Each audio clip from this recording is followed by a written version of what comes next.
en fait sur tous les continents, et même en Europe, toutes les villes grandissent sans exception, et cela va complètement changer notre univers. Écoutez ce qu'en dit mon témoin du futur, l'urbaniste et architecte Jacques Ferrier. Là, on est dans des villes qui ont plusieurs dizaines de kilomètres, voire centaines de kilomètres d'ampleur, des dizaines de millions d'habitants, donc c'est clair, on ne sortira pas de ce monde-là.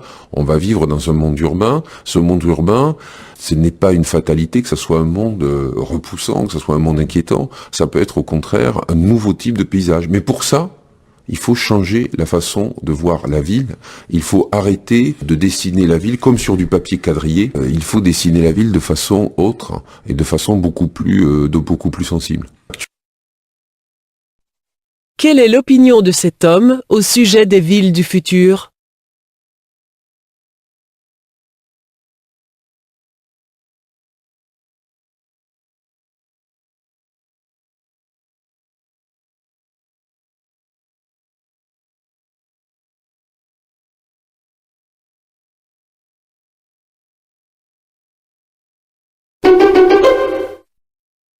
Thomas Lepelletier, d'abord, pour commencer, vous signez donc pour le magazine Sciences Humaines un article qui s'intitule « Faut-il encore manger de la viande ?»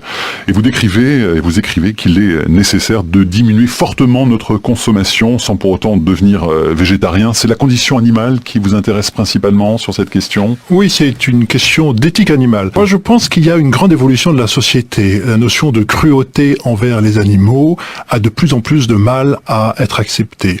Or, on a assisté depuis les 50 dernières années à une mise en place d'une industrie de la viande qui fait terriblement souffrir les animaux. Sur quoi s'appuient les recommandations de Thomas Lepelletier ?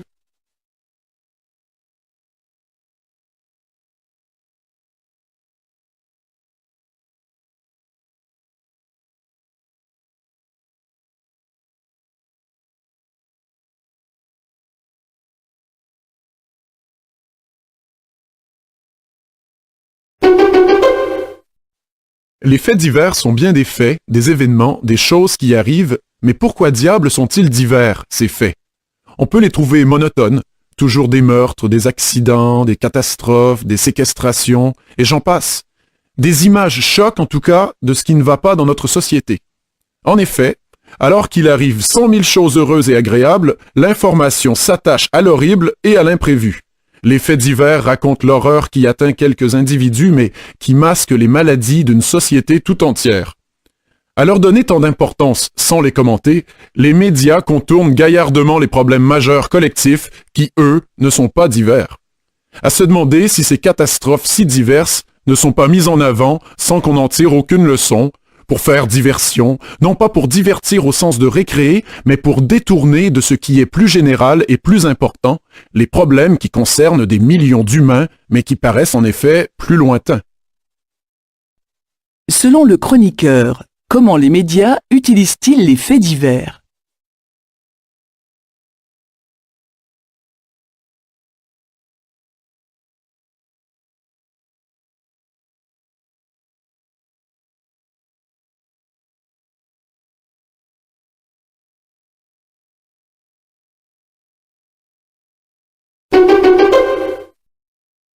On a voulu faire une salle qui s'appelle Monet, peintre des impressions, pour vraiment mettre en valeur l'aspect très original de Monet parmi les impressionnistes.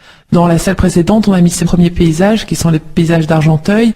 On y voit donc les paysages les plus classiques du peintre, qui va devenir le chef de file de l'impressionnisme. Mais dans la salle Monet, peintre des impressions, on voulait vraiment mettre en valeur ce qu'était que peindre des impressions. Donc évidemment, on a Impression Soleil Levant, qui a le titre qu'il porte et qui met en valeur le côté impressionniste du paysage. C'est une vue du Havre, mais on ne peut presque plus reconnaître le Havre tant ce paysage montre ce qu'est une atmosphère lumineuse finalement. Cette atmosphère de crépuscule qui est mise en valeur par ces nouvelles couleurs et ces nouvelles petites touches de peinture.